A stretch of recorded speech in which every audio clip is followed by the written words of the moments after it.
It happened at 3:12 in the morning, the kind of hour when the whole world feels half asleep, and even the crickets give up trying. My phone started flashing red, the inverter screaming like a dying coyote. Unauthorized load detected, it read. I blinked twice, thinking maybe I was still dreaming, but then I saw the live feed. And there it was. A gleaming white Tesla parked right by my barn, plugged into my old exterior outlet like it owned the place. And standing next to it, whistling like she was in some Hallmark movie, was the one person who could turn any sunrise sour, my neighbor, Loretta Kingsley. HOA president, self-appointed queen of order. The woman had fined me for having a rooster that crowed too enthusiastically. I sat there in the recliner, coffee going cold, just watching that footage play out in black and white. Loretta strutted off, leaving her car humming away on my solar power. I muttered to myself, "Well, Loretta, you plugged into the wrong grid tonight." See, I've lived on this land since before half the neighborhood was even paved. I built my own solar setup from scratch. Not one of those fancy catalog kits either. Mine was a prototype I helped design back when I worked on military energy systems. I've spent 20 years upgrading it, tweaking it, keeping it alive. That grid is my pride. So when she stole power from it, she didn't just take electricity, she took something personal. Now I could have just unplugged the car, maybe left her a note. But this wasn't the first time Loretta had crossed the line. Last month, she taped 3 violations to my mailbox: non-compliant landscaping, unapproved exterior lighting, and my favorite ambient light pollution caused by barn lanterns. She said my property was visually disruptive to the community aesthetic. Mind you, this is a working ranch. You can smell the hay before you see the gate. But no, she wanted it to look like a golf resort. So that night, I decided no more polite. It was time she learned that you don't mess with someone's livelihood and expect them to smile about it. Next morning, I walked out to the barn, the air cool and still. The Tesla was gone, but the cord was still swaying from the outlet like a guilty hand caught mid-theft. I called my old buddy Hank, a retired lineman who used to rig power grids blindfolded. When he answered, his first words were, "If this is about a body, I got shovels." I laughed. "Not yet," I told him. "But I got a battery thief needs educating." That evening, Hank rolled up in his ancient pickup toolbox, rattling in the back. We unlocked my old equipment shed, the one marked "Do Not Use Testing Incomplete." Under a tarp sat a voltage booster we built in the late 80s, a beast designed for long-distance radio relays, powerful enough to light up half the county if you weren't careful.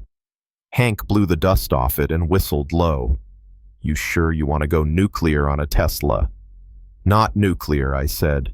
"Just persuasive." We wired the old outlet to route through a hidden surge relay.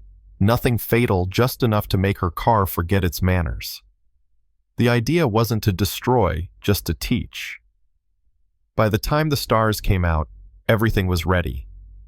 Hank poured us each a shot of his electric blue bourbon, and we toasted to creative problem solving. 3 nights later, right on schedule, Loretta rolled in. She always thought she was stealthy, but her golf cart sounded like a lawnmower on life support. She parked her Tesla by the barn, plugged it in, and strutted off in her neon jogging suit, humming like she'd just done a good deed. I watched her from the kitchen window. The car's charge climbed to 51%, 52%, and I whispered, "That's far enough." Hank flipped the breaker. For a split second, nothing happened. Then the Tesla made a noise I can only describe as a robot choking on its own arrogance. The dashboard flickered, the headlights blinked like it was having a seizure, and then came the sound, an electronic wheeze followed by alarms so loud even the barn owls took off. Hank grinned. "We got her." Not 30 seconds later, Loretta came running in heels, shrieking, "What did you do to my car? You'll pay for this." She was waving her HOA badge like it meant something out here. I just leaned on the porch rail and said, calm as Sunday morning, "You stole power from a private, federally subsidized grid. Loretta, You're lucky it didn't fry your battery. Or you." Her face went pale as drywall. "That's illegal," she shouted. "So is trespassing," I said. "You can't charge entitlement on my current." She stormed off, hurling threats over her shoulder. Next morning, I figured she'd come back with cops or maybe a news crew. Instead, she called an emergency HOA meeting. By noon, half the neighborhood had packed into the clubhouse phones, ready, waiting for drama. Loretta stood up front like a prosecutor at a murder trial, waving papers and screeching about unregulated power hazards. I sat in the back, sipping coffee, letting her dig her own hole. When she finally paused to breathe, the HOA chair asked if I had anything to say. I walked up, handed him a folder. Inside were my federal energy permit schematics and video footage of her plugging into my outlet. I didn't raise my voice once. The surge that hit her car was an automatic lockout. My system defended itself. She came onto my property and used a retired line without permission. Hank stood up in the back and added, "We got night vision footage too." She even smiled for the camera. The room erupted in laughter. Loretta's jaw clenched so tight I thought her teeth might spark. The HOA chair looked at her, then at me, and said, "Loretta, I don't think this falls under community jurisdiction." She lost it right there, yelling about leadership and modernization and calling me a relic. I just said, "You can't lead people you don't respect." By the end of the meeting, she was suspended from the board. Somebody in the back shouted, "So can we plug in at his barn if we bring pie?" That broke the room. Even I had to laugh. Now you'd think that'd be the end of it, but Loretta wasn't wired for humility. She went full PR mode, filed complaints with the sheriff, gave a TV interview calling it an act of electrical warfare, even wore a neck brace for sympathy. But when the inspector came out, he found nothing wrong. My system was clean, within tolerance, fully compliant. Her insurance refused to pay a dime, and the internet dubbed her #Tesla Tamper Queen. Eventually, she quit the HOA, moved away, and her house got sold to a young couple who brought cookies to everyone's doorstep. The first thing they did was plant tomatoes in the yard, something she'd fined 3 people for before.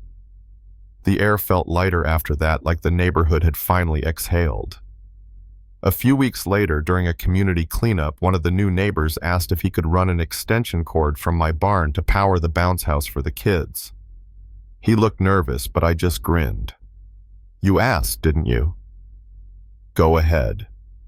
That's when I realized the real lesson wasn't about volts or batteries. It was about respect, about asking before taking, about boundaries you honor, not enforce. That night, I stood on my porch, watching the lights fade across the hills. The barn outlet had a brass cover, now polished and locked, with 4 words carved above it: "Ask before you plug." Folks laugh when they see it, but every one of them knows the story. Loretta thought power came from control, from rules, fines, and titles. But standing there with the wind brushing through the tall grass and my panels soaking in the last bit of sunlight, I knew better.